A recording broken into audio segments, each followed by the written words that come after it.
koonfur galbeed horta waxaan u maleynaynay dawlad oo muxuu ahaay oo dhisan oo dawlad qaran oo dawlad Soomaaliya aan u maleynaynay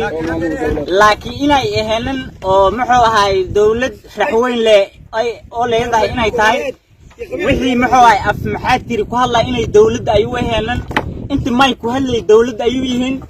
ayaan ogaanay waxaan cadeyn way aniga waxaan ahay muxuu ahaay abaanduulkii daraawiishta koonfur galbeed aan ahay anigoo abaanduulkii daraawiishta koonfur galbeed ayaa shalay waxa la weeraray aniga ahay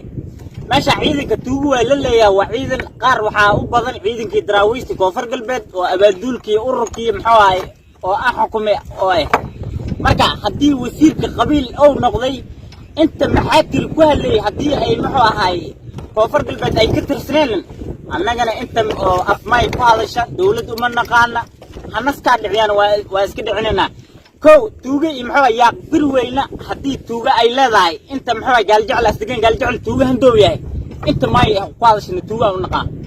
مركب وانور تقال محوا هاي ما تيشلي ونيس وين ونو ما ويسنة بري والوين يغفيري حنين فلو أنت تقال كسوق هذا تتر وكحق مراي وبيدا بكدا عينا سميس أشيس بيدا محوا ما تهدا محوا جناح سجي يا قروي الأساس الوادي علساني قردان بري واجرايا